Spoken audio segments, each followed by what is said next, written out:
Hello everyone. A new day has just begun in my mountain home. Welcome to my small wooden hut. This simple shelter with its thatched roof is where I live every day, hidden away, surrounded by high mountains and green trees. Mornings here in the highlands are always quite cold. The chilly air creeps right through the wooden walls, so the very first thing I love to do when I wake up is cook a hot meal. My favorite dish on a cold morning like this is a hot bowl of shrimp instant noodles. I light a small wood fire and boil water in my tiny aluminum pot. Watching the steam rise under the dim light of the hut feels so cozy. Eating those warm noodles in the quiet morning makes my whole body warm up and gives me energy for the entire day. My parents passed away when I was very young. Even though I don't have them here by my side to guide me, I am not sad. Life has taught me to be strong. I taught myself how to do everything, from cooking my own meals to making my own daily tools. Learning to rely on myself from such a young age hasn't been easy, but it has made me much stronger and more independent. After finishing my breakfast, I walk outside to the small stream right in front of my house to wash my face. The water coming down from the mountain is icy cold, and it instantly wakes me up. Having this natural stream right outside my door is truly a blessing. Today, I plan to go fishing to get something fresh for my meals. Since I don't own a proper fishing pole, I decided to make one myself from scratch. I take my utility knife, head to the nearby bushes, and carefully cut down a small, straight tree branch. I trim off all the leaves and smaller twigs until it becomes a neat, sturdy stick. Once that is done, I carry this piece of bamboo over to visit an uncle who lives near my house. He is very skillful at making traditional tools and fishing gear. Whenever I run into a difficult or complicated step, I always go to him for help and guidance. Everyone in this village is so kind to me, and whenever I face a hard time, they are always ready to lend a helping hand. With my brand new homemade fishing pole ready, I start my journey out of the village. The path leading to my favorite fishing spot is quite long and winding. But every time I walk down this dirt trail, looking at the vibrant green grass stretching along both sides, my mind feels completely at ease. Even though it is a long trek, the peaceful atmosphere keeps me from feeling tired at all. Vast green meadows spread out as far as the eye can see, right to the foot of the tall mountains. The mountain wind blows continuously, brushing gently against my face. Walking along the open river, watching the white clouds drift slowly across the sky, and listening to the rustling breeze makes my heart feel incredibly light, gentle, and happy. Finally, I reach my destination. I choose to sit right under the cool shadow of a large bridge. Sitting here is perfect because it shields me from the scorching sun above. Standing on the bank and looking down into the crystal clear river, I can see small schools of wild fish swimming back and forth in the currents. I take out the homemade bait I prepared earlier and carefully hook it onto my line. Then I gently drop the line into the cool water. Fishing with a simple bamboo pole requires a tremendous amount of patience. Once the hook hits the water, you have to sit completely still without making a sound. The river fish here are very smart and alert. If they catch a glimpse of a human shadow or hear a sudden noise, they will dive deep and swim away instantly. After a short, anxious wait, the floating indicator suddenly starts shaking. I pull the rod up. It is a small river fish. It might not be huge, but it looks so fresh and healthy.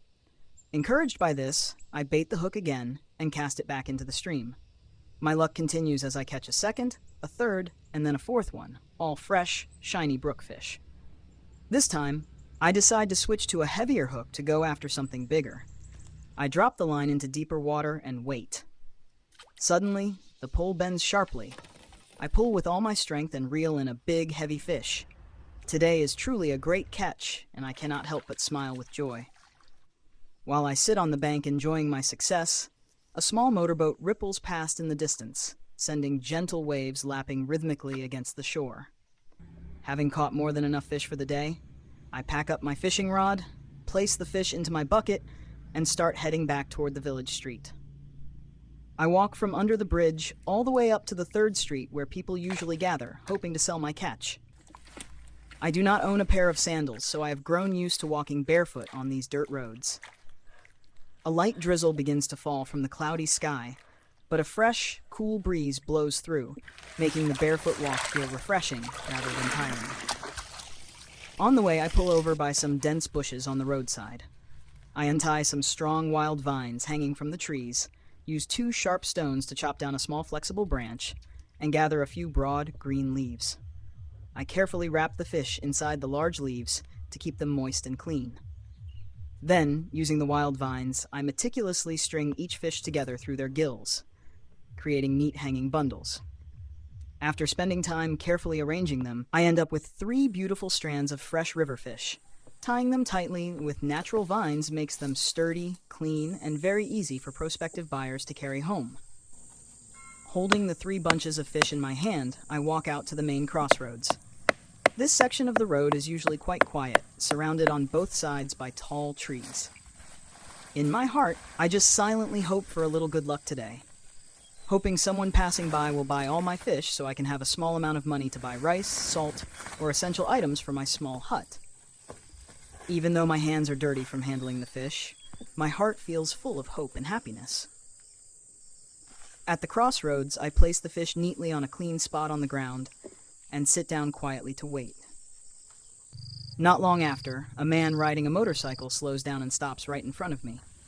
He leans over, inspects the fresh catch, and asks where I caught such nice fish. Without hesitating, he decides to buy the very first strand.